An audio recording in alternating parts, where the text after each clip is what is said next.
Everyone, कैसे आप सब। होपफुली आप काफ़ी एनर्जी से 80 डेज चैलेंज को फॉलो कर रहे हैं और आप हर दिन कोशिश कर रहे हैं कि जैसे मैथ्स के क्वेश्चन सॉल्व करता है वैसे ही आप गूगल फॉर्म में अपडेट भी कर देता है, क्योंकि ये आपको एक तरह से अकाउंटेबल बना देगा कि आप टाइम टू टाइम क्वेश्चंस को सॉल्व कर रहे हैं। और अगर कोई क्वेश्चन आपसे नहीं बन पा रहा है या कोई क्वेश्चन आपने बाद के लिए छोड़ दिया है तो उसको टाइम टू टाइम डन कर दीजिएगा, बहुत ज़्यादा बैकलॉग नहीं बनाइएगा। आज हम आ गए डे 10 पे और आज का जो क्वेश्चन है ये थोड़ा ट्रिकियर साइड पे है। ये IOQM स्टाइल का क्वेश्चन है और अगर जेईई मेंस आपको परेशान करना चाह रहा है तो वो ये क्वेश्चन बिल्कुल पूछ सकता है। और जेईई एडवांस के लिए तो ये क्वेश्चन काफ़ी इंपॉर्टेंट हो जाता है क्योंकि बहुत ट्रिकी है और अगर आपने इस तरह का क्वेश्चन पहले सॉल्व नहीं किया तो आपको एग्जाम के टाइम बहुत डिफिकल्टी होगी इस तरह का अप्रोच सोचने की। ठीक है, तो चलता है सीधा क्वेश्चन की ओर। सबसे पहले मैं क्वेश्चन में बताया गया कि how many 12 bit binary strings contain no occurrence of 111। तो मैंने purposely binary string word use किया था। मैं वैसे चाहती तो 12 डिजिट बाइनरी नंबर भी यूज़ कर सकती थी, बट इसका पर्पस मेनली ये है कि अगर ऐसा कोई वर्ड आ जा रहा है तो आप बिल्कुल वर्ड से डर नहीं जा रहे और आप समझ रहे हैं कि एग्जैक्टली ये मीन क्या करता है। तो देखते हैं। तो स्ट्रिंग, बाइनरी स्ट्रिंग सबसे पहले होता है कलेक्शन ऑफ कैरेक्टर्स। तो जैसे ABCD हो गया या PQR हो गया, ये जो है ये कलेक्शन ऑफ कैरेक्टर्स होता है और ये इसका मतलब है स्ट्रिंग। और बाइनरी की जब हम बात करते हैं तो बाइनरी में हम 0 या 1 की बात कर रहे होते हैं, राइट। तो बाइनरी स्ट्रिंग जो होगा वो 0 और 1 का बेसिकली कॉम्बिनेशन होगा। ओके, तो ये होपफुली आपको क्लियर है। बाइनरी स्ट्रिंग तो पूछा गया है हमें कि ऐसे कितने 12 डिजिट के बाइनरी स्ट्रिंग्स एग्जिस्ट कर सकते हैं जिसमें 111 का कोई भी अकरेंस नहीं है। तो अगर मैं ये PNC या प्रोबेबिलिटी वाले मेथड से सोच रही हूँ तो सबसे पहले मेरे माइंड में आ रहा है कि number of strings with no occurrence of 111 is equal to total, मतलब टोटल स्ट्रिंग्स जितने बन रहा है minus number of strings with at least 1 occurrence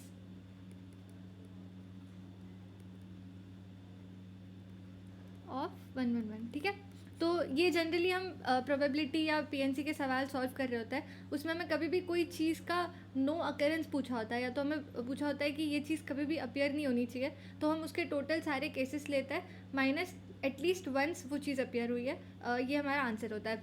तो ये जब मैं क्वेश्चन पढ़ रही हूँ सबसे पहले PNC से मेरे माइंड में यही आ रहा है। और अगर मैं इसको सॉल्व करने की कोशिश करूँ तो मान लेता है कि 111 ये जो है ये स्टार है हमारा और इसको हमें एटलीस्ट वंस अपीयर करवाना है। तो अगर हम 12 बिट की बात कर रहे हैं तो सबसे पहले ये स्टार को हम यहाँ पे पुट करेंगे 0 इंडेक्स पे और यहाँ पे फिर हर पोजीशन पे हमारे पास 2 ऑप्शन होंगे, या तो हम 0 पुट कर सकते हैं या तो 1 पुट कर सकते हैं, या तो 0 पुट कर सकते हैं या तो 1 पुट कर सकते हैं। तो हमारे पास फाइनली आंसर आ जाएगा 2 पावर 9।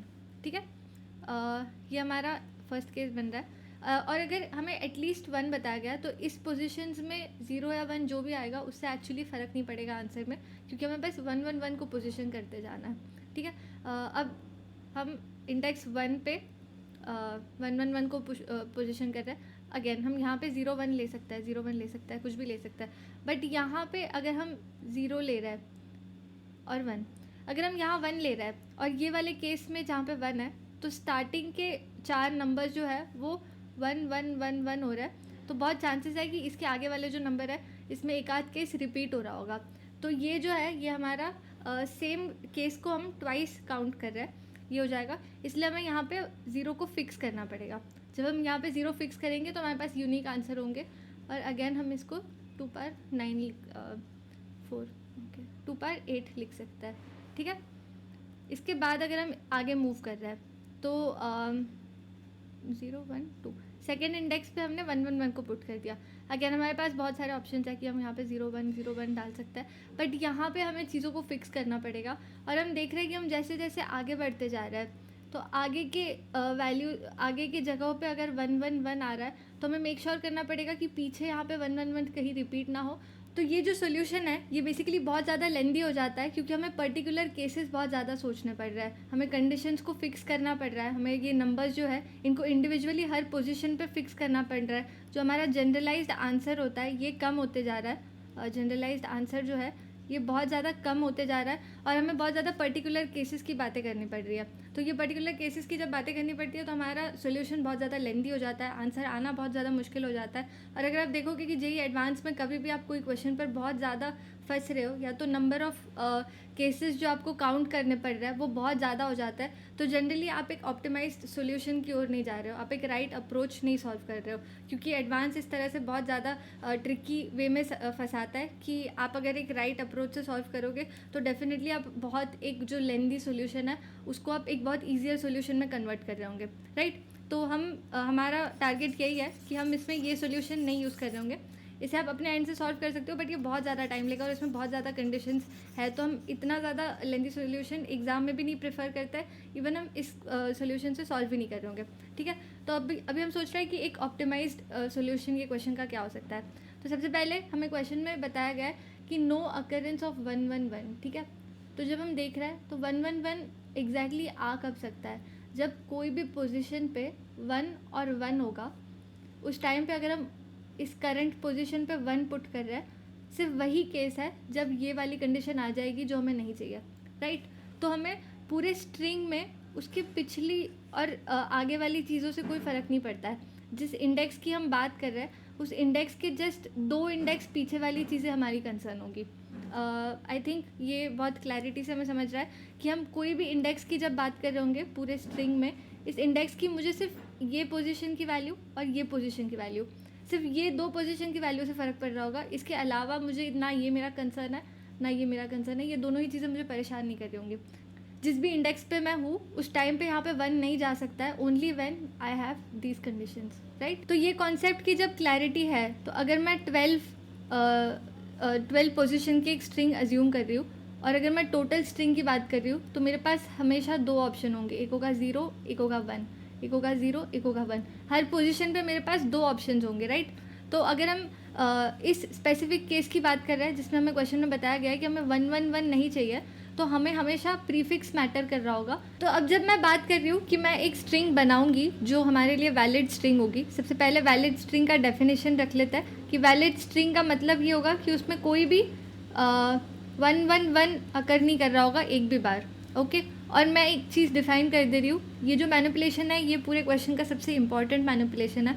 और मैथ्स में हम जनरली देखते हैं कि हम अगर सही चीज़ें अज्यूम करें और सही मैनिपुलेशंस करें तो हम डेफिनेटली बहुत ही अच्छे से आंसर की ओर पहुँच सकते हैं। तो ये क्वेश्चन का सबसे इंपॉर्टेंट मैनिपुलेशन होगा कि an को मैं अज्यूम कर रही हूँ कि it is number of valid strings at length n, okay. ये मेरा एक बहुत ही इंपॉर्टेंट मैनिपुलेशन है, इसको हम आगे यूज़ कर रहे होंगे क्वेश्चन में, ओके। तो आता है फिर से काउंटिंग की तरफ। तो जब हम देख रहे हैं कि हम प्रीफिक्स में 0 रख रहे हैं तो आगे अगर हम वैलिड स्ट्रिंग पुट कर रहे होंगे तो हमें कहीं भी दिक्कत नहीं होगी, 0 हमें परेशान नहीं कर रहा होगा। अगर हम यहाँ 1 रख रहे हैं तो यहाँ मुझे ध्यान रखना पड़ेगा नेक्स्ट एलिमेंट में कि पीछे कितने 1 थे, क्या ये एक 1 था या 2 1 थे। जब 2 1 है तो ये अलाउड ही नहीं है, क्योंकि 2 1 के बाद मैं कुछ भी पुट कर दूंगी तो मुझे पीछे ट्रैक रखना पड़ रहा है। एक 1 मेरे लिए सेफ़ है क्योंकि एक 1 के बाद मैं दूसरे 1 को हमेशा इंसर्ट कर सकती हूँ, राइट। तो यहाँ हम देख रहे हैं कि हम 1 के बाद फिक्स कर देंगे 2 केसेस, एक होगा 0 और दूसरा होगा 1 1, ओके। ये दोनों ही केसेस मैं फ़िक्स कर दे रही हूँ। और जब ये 1 1 हो रहा है तो इसके बाद मेरे पास कोई ऑप्शन ही नहीं है, मुझे इसको 0 फिक्स करना पड़ेगा क्योंकि इसके बाद यहाँ पे 1 नहीं आ सकता है, ओके।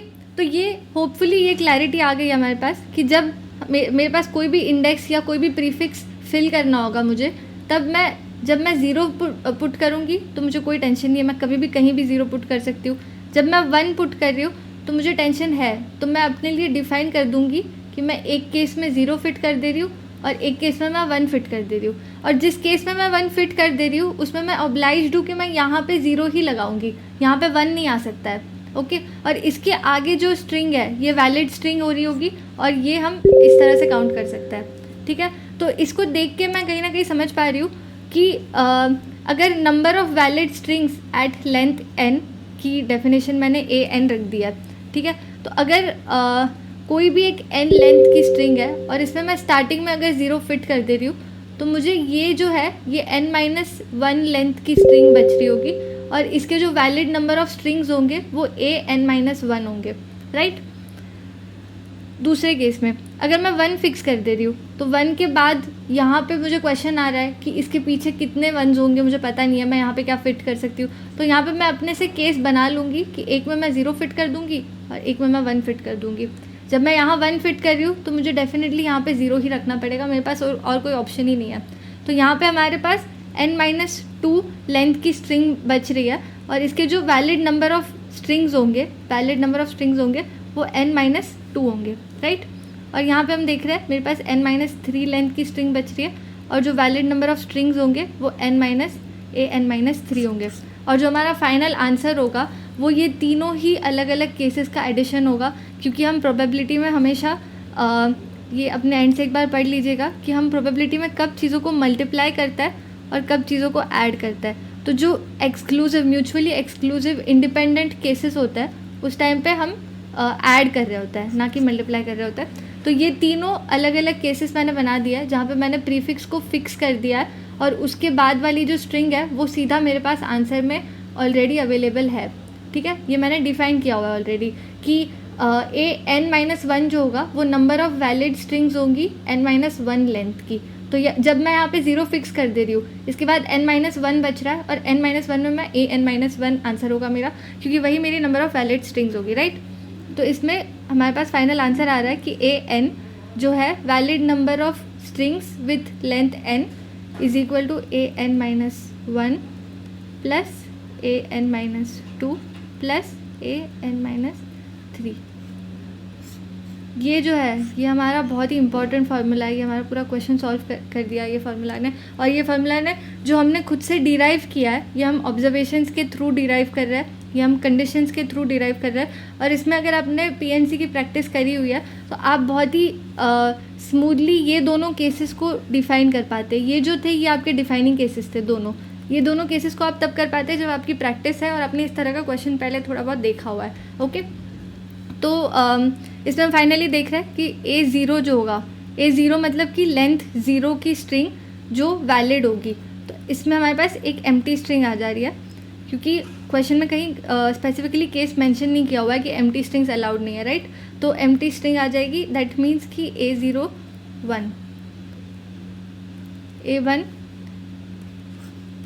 A1 में हमारे पास 1 और 0 आ रहा है और ये दोनों ही चीज़ें हमें अलाउड है। तो A1 का आंसर हो जाएगा 2।